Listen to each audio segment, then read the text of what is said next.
Oh man, my face is so hot I'm already heated up just by writing that script.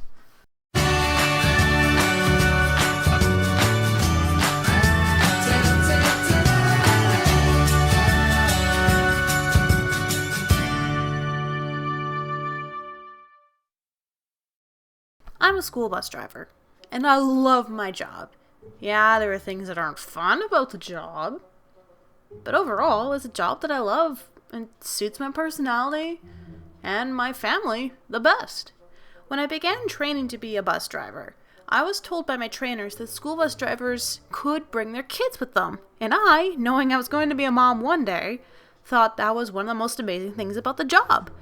I appreciate both working moms and stay-at-home moms. But for me, I can't be either of those. I can't be a full-time working mom because, one, it takes away from being with my family and friends, and those relationships are very important to me. Two, I don't like working full-time. I get too exhausted. And three, daycare is expensive, and we do not have the money for that. But I also can't be a true stay-at-home mom because I would be driven literally insane, and we would not have enough money to survive now that we have a mortgage.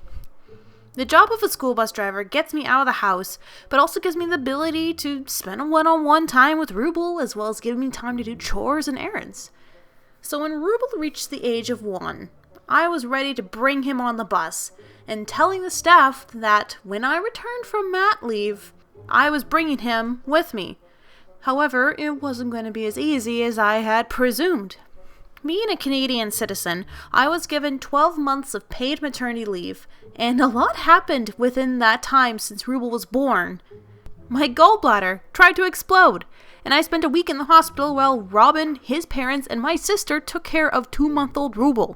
We went camping with Rubel when he was 4 months. We found out we were going to have a niece and nephew. I got depression. Currently seeing a counselor and a psychiatrist, don't worry. We sold our cruise and bought a minivan.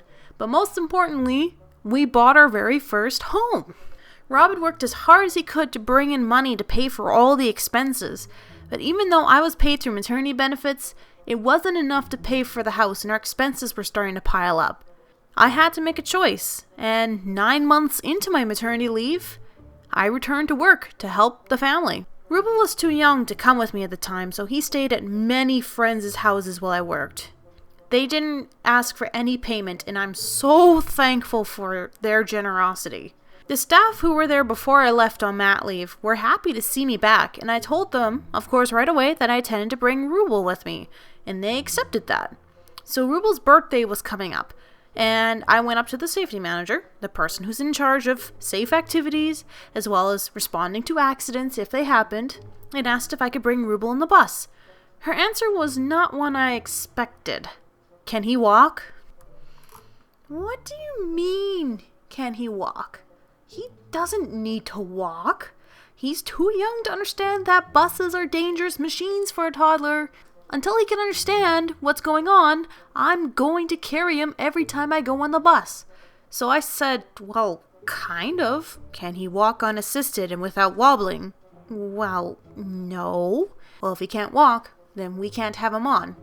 I was flabbergasted. How many 1-year-old children do you know who can walk unassisted and without wobbling? That was me. I was one of those kids. I could walk as a 1-year-old. I could do it. Watch me, Mom. You proud of me now? Are you proud of me now? Robin, get out of here! I know they're out there, but I think it's still too common for children to not be able to walk until after they're a year old, not before. So I left, and the next day I had to stop by the office after picking up Rubel from a babysitter. So the safety officer can get an opportunity to see him. He's using the table for support to get himself to stand and takes a few steps to the side. And she comes out and looks at him, standing all by himself with no help. Immediately, she said, "Oh, he's too little." What are you talking about? He's in the 97th percentile for height. He's a tall kid. He's reaching all his milestones either a little bit early or on time. Is it because he doesn't have a lot of teeth? Is it? That's the only thing he's behind on. He's only a couple weeks away from being a year old, the minimum age to bring a child, and he's too little? Look, I'd understand if he was a preemie, But Ruble was born 2 days after my due date.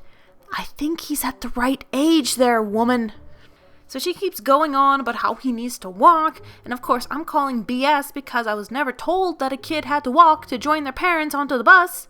All I was ever told is that they need to be a year old. And that's it. So after she went through her spiel with me, I was angry, I was bitter, and may have made an immature mistake. But it happened. I began putting Ruble's snowsuit on, and another staff member was in the room, and I quietly said, but loud enough for the staff member to hear, "Well, Ruble, are we going to be losing our house? I don't know." To be fair though, it wasn't entirely a lie, because if I couldn't work, then we couldn't pay for the house, and we'd probably lose our house. So, even though I may have exaggerated a bit, it's slightly true, but it seemed to have worked. Not even 2 hours later, I get a phone call from the safety officer, and she asks me how much Ruble weighed, and I told her that he weighed 25 pounds. Yes, he's also heavier than the average kid his age. She told me that she spoke with the regional manager of the company, and they had told her that as long as Ruble was over the minimum weight, he can ride. Yes! Victory! Ruble can come on the bus! Now we just have to make sure your bus can have a car seat. Well, it should. Most buses at the company had the ability to have seatbelts installed for those who need it, like kids with special needs, for example. So when I returned to work that afternoon, I checked out the seats and I saw that the frame did have the ability to have seatbelts installed. I sent her a picture of the seat and I asked if it was good enough. She replies, "No, it needs anchors." Are you kidding me? Again, I understand that the newer system of car seat attachments is better with anchors than seatbelts, but seatbelts can still work just fine. So I left my extra car seat. Oh yeah, did I tell you that I had to provide the car seat? Before I went on mat leave, the company provided the car seats. I left my car seat on the bus, and the mechanic would take a look to see if the car seat could be installed. I'm in the middle of feeding Ruble his lunch when I get the phone call from the safety officer. "So the mechanic couldn't install your car seat because you don't have the attachments, so your son can't come on the bus." That is it.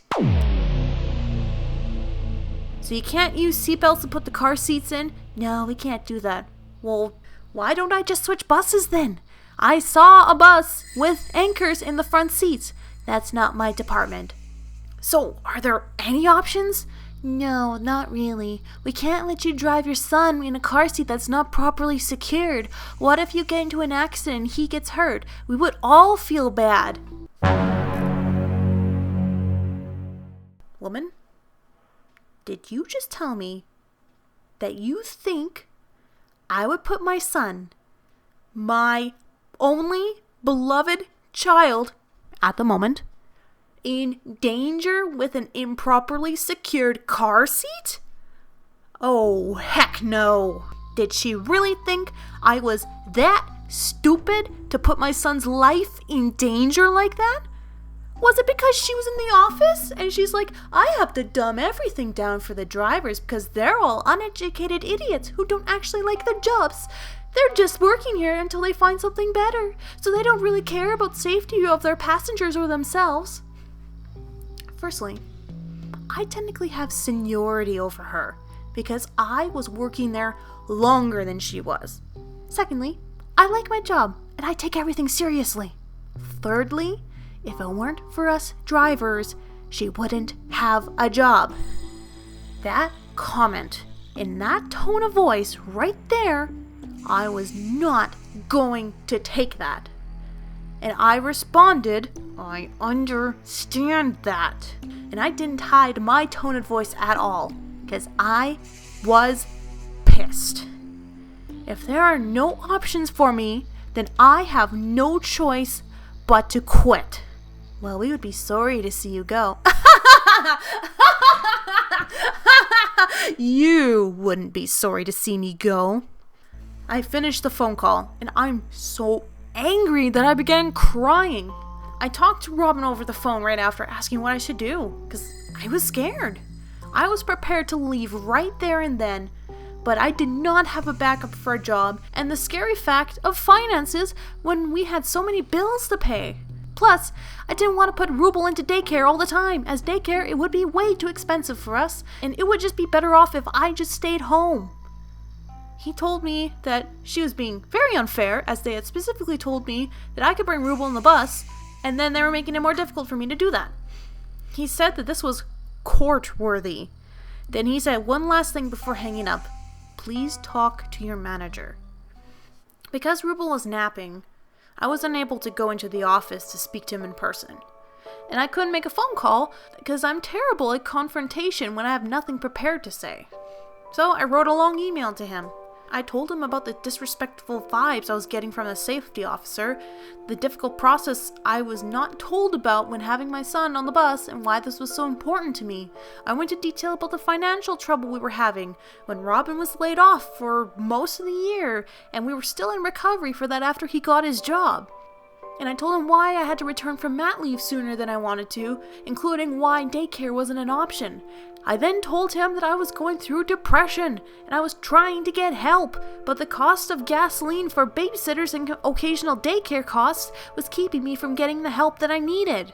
And I told him if nothing could be done, I was quitting. He responded not too long after, "It's okay. I got everything covered. We're ordering special seatbelts for the car seat, and the safety officer is getting you a car seat to fit in your bus better. You will be able to have your son on the bus." I felt two strong emotions right there. The first emotion was relief. The boss was making everything happen, and he seemed to appreciate my hard work and wanted me to stay. The second emotion was pure frustration. I knew there were other options, woman. I don't know what she was thinking, but I knew she was hiding something from me. I just felt satisfied that the boss was essentially like, "Dude, why are you making this so hard for this long-time driver to bring her child on the bus? She needs this in order to work. She has a clean driving record. She's been here longer than you have. And if this doesn't work, one of our loyal employees is going to quit. Make it work or else." So I go in days before Ruble officially turns 1. I sign all the documents and watch a specialized video from the company headquarters to parents taking kids on their bus. The video itself from the headquarters in the United States said there were 3 requirements to having little children on the bus. They had to be at least a year old. They had to be over 20 pounds, and they had to be able to sit in a front-facing car seat. Let's see. Ruble is going to be a year old when he officially starts. Check. He's 25 pounds. Check. He's very comfortable in a front-facing car seat. Check. Nowhere did even the headquarters video say the child needed to walk. That was the safety officer's personal rule. Although Ruble was walking very well by the time I filled out the official form, the safety officer and I had to disagree, and I said on her form that he couldn't walk because he still wobbled and lost his balance occasionally. But it was done. He was finally allowed to come on the bus. The company kept me for a little longer, and although I enjoyed the kids and school that I drove for, I couldn't take it any longer with the company and some of its staff. Shortly after the whole thing, I was secretly going to 2 other bus companies in the city.